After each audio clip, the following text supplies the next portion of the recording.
By hook اور کروک، جائز ناجائز ذرائع سے۔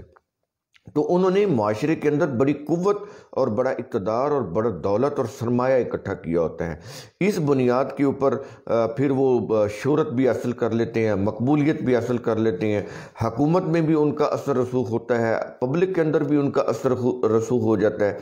تو یہ لوگ اپنے گروہی مفاد کے لیے کام کر رہے ہوتے ہیں۔ یہ بات ہم نے کلیئر کی تھی وہاں پر، یہ دوبارہ رپیٹ یہاں پہ کر رہے ہیں تاکہ بات واضح ہو جائے۔ وہ جو ان کے گروہی مفاد ہوتے ہیں، جب وہ ان کے اوپر کسی بھی طرح سے آنچ آتی ہے، ضرب پڑتی ہے، ظاہر ہے جب دین کی اسٹیبلشمنٹ کریں گے جس کے قوانین قرآن کے اندر ہیں، تو ان کے پھر جو گروہی مفاد ہیں ان کے اوپر ایک کاری ضرب لگتی ہے، تو ان کو نقصان ہوتا ہے انفرادی جو ان کے مفاد ہوتے ہیں۔ جب اس کے اوپر زد پڑتی ہے تو وہ پھر دین کی جو اسٹیبلش کرنے کی جو تحریک ہوتی ہے وہ اس کے خلاف کھڑے ہو جاتے ہیں۔ وہ پھر ہر اس شخص کے خلاف ہوتے ہیں جو قرآن کے اصولوں کو نافذ کرنے کی بات کرے۔ کوئی بھی جماعت جو ایبسولوٹ قرآن کی بات کرے گی یا اس کی امپلیمنٹیشن کی بات کرے گی، تو یہ جو گروہی مفادات ہوتے ہیں ان گروہوں کے، وہ سیاسی ہوں یا وہ مذہبی ہوں، میں دونوں کی بات کر رہا ہوں، تو ان کے چونکہ زد پڑتی ہے، اس لیے وہ پھر قرآن کے یہ جو نظام ہے، ایبسولوٹ قرآن کی روح سے جو حکومت ہے جس میں تمام انسانیت کی فلاح ہوتی ہے، کسی ایک خاص گروہ یا گروپ کی نہیں، تو وہ پھر اس کے خلاف کھڑے ہو جاتے ہیں۔ وہ پھر قرآن کے نظام کو قائم کرنے کی راستے میں سب سے بڑی رکاوٹ بن جاتے ہیں، خواہ وہ مسلمان بھی کہلاتے ہوں، کیونکہ ان کا کوئی فرقہ ہوتا ہے۔ وہ ایکچولی مسلم تو ویسے کہلاتے ہیں، ایسے یوں کہہ لیں فارمیلٹی کے لیے، ایکچولی وہ اپنے اپنے فرقوں کے اوپر ہوتے ہیں، اپنے اپنے مسالک کے اوپر ہوتے ہیں۔ تو اپنے مسالک کو قائم رکھنے کے لیے اس کو مضبوطی سے اس کے اوپر ڈٹے رہنے کے لیے وہ دین کے نظام کو قائم نہیں ہونے دیتے، اس لیے کہ ان کے جو مسالک یا ان کے جو فرقے ہوتے ہیں وہ ان کی قوت کا یا ان کے مفاد کا بہت بڑا ذریعہ ہوتے ہیں، اور وہ اپنے مفاد کو کھونا نہیں چاہتے، اس لیے وہ پھر رکاوٹ بنتے ہیں کہ کوئی ایسا قانون نافذ نہ ہو جائے جس سے ان کے انفرادی یا گروہی مفاد کو نقصان پہنچے۔ اس لیے وہ پھر دین کا جو نظام ہے، جو انسانیت ساز ہے، جو فلاح کا نظام ہے، وہ پھر اس کو قائم نہیں ہونے دیتے۔ تو وہ بھلے کوئی بھی سیاسی فرقہ ہو یا مذہبی فرقہ ہو، ہم قرآن کریم دونوں کو ہی لیتا ہے۔ تو اس لیے وہ یہ کہہ رہا ہے کہ والذین ہاجروا وجاہدوا، تو اس میں پھر کیا ہو گیا کہ اس کے اندر ہجرت بھی، مائگریشن بھی کرنی پڑ جا سکتی ہے، اور اس کے اندر پھر جو سٹرگل ہے وہ تو پھر ہوگی، وہ تو آخر وقت تک ہوتی رہے گی، دین کا نظام قائم ہونے کے بعد بھی ہوتی رہے گی، کیونکہ جب یہ قائم ہو جائے گا تو پھر اس کو سسٹین بھی رکھنا ہے، برقرار بھی رکھنا ہے، تو اس وقت تو پھر جتنی بھی قوتیں ہوں گی وہ تو جتھا بنا کے سامنے آئیں گی، تو اس وقت بھی سٹرگل جاری رہے گی۔ تو اس لیے قرآن کریم یہاں پر دو چیزوں کی بات کر رہا ہے کہ دین کی اقامت کے لیے مائگریشن بھی کرنی پڑ سکتی ہے، اور دین کی اسٹیبلشمنٹ کے لیے وہ جو جہاد ہے، جس کو مذہبی جہاد، وہ ذہن سے نکال دیں، اسٹرگل یعنی کوشش، ایفرٹس وہ بھی کرنی پڑے گی۔ اور کس راستے میں کرنی پڑے گی؟ فی سبیل اللہ۔ یہ پھر ہم اگین اینڈ اگین واضح کرتے ہیں، فی سبیل اللہ کا معنی کیا ہوتا ہے؟ اللہ کے راستے میں۔ اب اللہ کا راستہ تو ہمیں کوئی نظر نہیں آتا، کہاں پر کوئی شہرا جاتی ہوئی، تو یہ کیا چیز ہے اللہ کا راستہ؟ دیکھیں، یہ میٹافوریکل لینگویج ہے۔ اللہ کا راستہ کا مطلب یہ ہے ان دی کاز آف اللہ، کہ وہ مقاصد، وہ پرپز جو انسانیت کی فلاح کے لیے ہیں، یہ اللہ کا جو قانون ہے اس کی کتاب قرآن کے اندر، یہ کس لیے آیا ہے؟ تاکہ انسانوں کو فلاح ملے، لیکن وہ اس صورت میں ملے گی کہ جب اس کے قوانین اسٹیٹ کی سطح کے اوپر امپلیمنٹ کیے جائیں۔ انفرادی طور پر کوئی عمل کرتا ہے تو اس سے کوئی نظام تشکیل نہیں پاتا۔ نظام جب اسٹیبلش ہوگا تو وہ جو سسٹم ہے الدین کا، وہ پھر لوگوں کے لیے فلاح کا باعث بنے گا۔ انڈیویجولی تو اس کی اتباع ہے، جب نظام نہ ہو تو پھر اس قرآن کے اصولوں کی انڈیویجولی اتباع کی جائے گی، جب نظام بن جائے گا تو پھر اتباع کی جائے گی، یہ اطاعت کی جائے گی۔ قرآن کریم نے ان دونوں کو ڈیفرینشیٹ کیا ہے۔ اتباع اس وقت ہوگی جب دین کا کوئی نظام کسی اسٹیٹ میں عملاً نافذ نہ ہو، تو اس وقت تو اتباع ہوگی اس کے قوانین کی، ہر شخص اپنے آپ جو انڈیویجولی اس کی اتباع کرے گا۔ جب نظام آ جائے گا، قرآن کی حکومت قائم ہو جائے گی کسی اسٹیٹ کے اندر، تو وہ جو نظام الدین کا ہوگا اس کی اطاعت کی جائے گی۔ یہ اتباع اور اطاعت کا جو ڈیفرنس ہے اس کو سمجھنا بڑی ضروری ہے۔ اتباع انڈیویجولی ہوتی ہے، کوئی نظام ہو یا نہ ہو، کوئی کہے یا نہ کہے، اور اطاعت ہوتی ہے جب کوئی نظام ہو تو پھر اس کی اطاعت کی جاتی ہے۔ تو یہ چیزیں قرآن کریم نے جو فی سبیل اللہ کا جو الفاظ استعمال ہیں، یہ اس کے اندر آ جاتے ہیں کہ ان دی کاز آف اللہ، جو بھی مقاصد اللہ کے ان دی کاز آف اللہ، ان کو پورا کرنا۔ وہ مقاصد کیا ہیں؟ اللہ تو الصمد ہے، الغنی ہے، اس کو تو کوئی فائدہ نہیں چاہیے۔ اس نے جتنے بھی قوانین دیے ہیں اپنی کتاب کے اندر، وہ انسانوں کی فلاح کے لیے ہیں۔ تو اللہ کا جو کاز ہے وہ کیا ہے؟ انسانیت کی فلاح۔ تو انسانیت کی فلاح کے لیے سٹرگل کرنا، اور اگر ضرورت پڑ جائے تو مائیگریٹ بھی کر جانا، تو یہ ہوتے ہیں، یہ اس کو قرآن کریم کہتا ہے فی سبیل اللہ۔ اب سمجھ آئی کیا چیز ہے؟ اور آگے کہہ رہا ہے اولئک یرجون رحمت اللہ، یہ وہ لوگ ہیں جن کی اب کوالٹیز قرآن نے بیان کی ہیں اس آیت کے شروع میں۔ اب ان کے متعلق ایک ڈکلیریشن ہے، کیا ہے؟ اولئک یرجون رحمت اللہ، یہ وہ لوگ ہیں جو جن کو امید ہوتی ہے اللہ کی رحمت کی۔ یہ رحمت کیا ہوتی ہے؟ ہم نے بار بار سمجھایا، یہ جو رحمت ہے اسی سے الرحمن ہے، یہی الرحیم ہے، اسی سے ماں کا رحم ہے، جس کے اندر بچے کی پرورش ہوتی ہے، اور وہ اس طرح سے ہوتی ہے کہ ماں کا کوئی بچے کے اوپر احسان نہیں ہوتا، اور ماں کو تو پتہ بھی نہیں ہوتا کہ بچے کی پرورش کیسے ہو رہی۔ یہ ہوتی ہے رحمت، یعنی نرمی کے ساتھ، شفقت کے ساتھ، بلا معاوضہ اور بلا احسان کیے نشو نما ہوتی چلی جائے، یہ رحمت کی میننگ ہے۔ تو اب سمجھ آئی کہ رحمت کیا ہوتی ہے؟ عام طور پر ہم بول جاتے ہیں رحمت، لیکن پتہ نہیں ہوتا یہ عربی کا لفظ ہے، تو اس کو سمجھے کہ رحمت کیا ہوتا ہے۔ تو رحمت اللہ کا مطلب کیا ہے؟ اللہ کی جتنا بھی یہ جو کارخانہ کائنات ہے، یہ اس مقصد کے لیے سرگرم ہے کہ انسانوں کو رزق ملے، انسانوں کو اشیاء ضرورت، جو اشیاء خورد و نوشت ہے وہ ملے، نشو نما کی چیزیں ملے، انسانی جسم کی گروتھ ہو، اور انسانی ذہن کی گروتھ کے لیے قرآن کے قوانین ہیں۔ تو دونوں طرف سے اللہ کی رحمت ہے۔ جسمانی نشو و نما کے لیے پورا کارخانہ کائنات، یہ جو فزیکل یونیورس ہے، یہ اس لیے ہے تاکہ انسانوں کو رزق ملے، سامان نشو و نما ملے، اور یہ تو رحمت اس کی ہے جسمانی نشو و نما کے لیے، اور دوسری رحمت ہے اس کی جو انسانی ذہن کی نشو و نما کے لیے۔ وہ کیا ہے؟ اللہ کے قوانین، اور وہ کہاں پر ہیں؟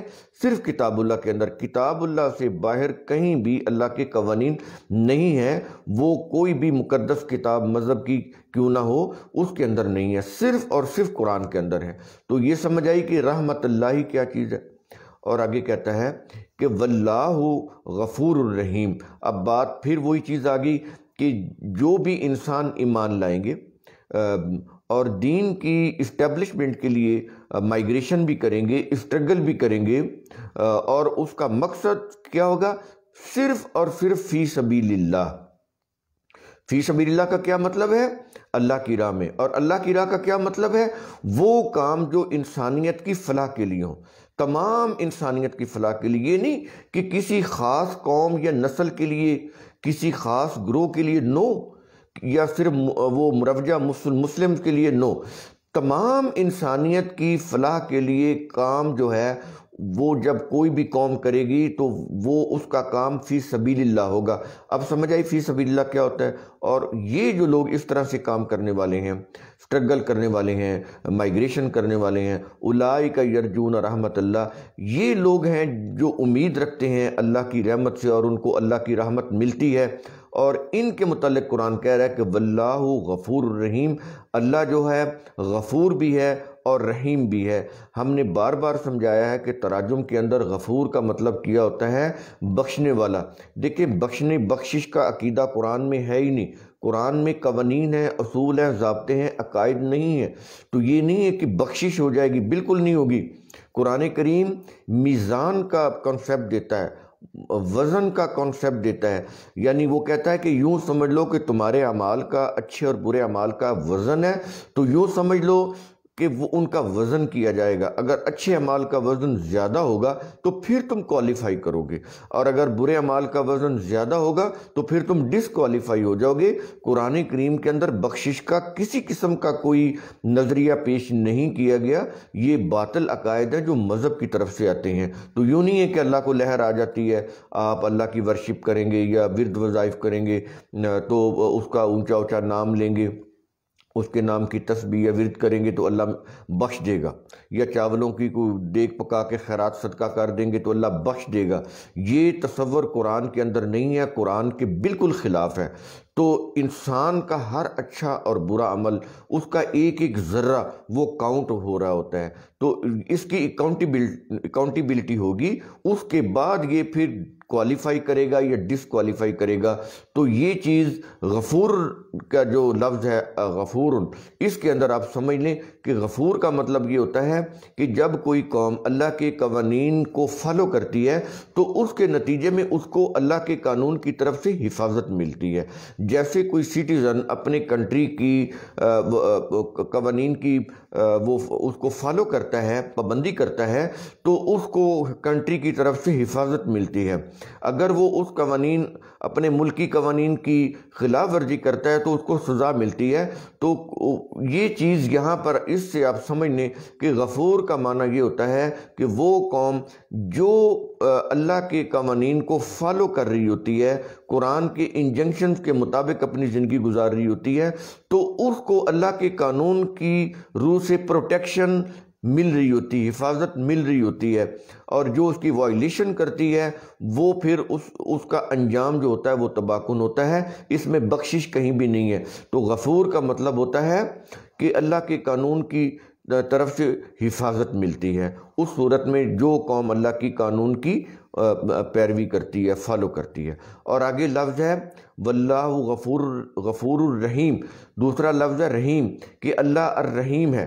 تو یہ جو رحیم ہے یہ کیا ہے؟ یہ ابھی ہم نے آپ کو بتایا تھا کہ یہ جو رحیم ہے اسی سے رحمت ہے، اسی سے ماں کا رحم ہے۔ میں نے پوری طرح اس میں وضاحت کی تھی، یعنی جو قوم اللہ کے قوانین کو فالو کرتی ہے اس کو حفاظت ملتی ہے، یہ غفور میں آ گیا، اور اس کو پھر سامان نشو و نما بھی ملتا ہے، سامان نشو و نما۔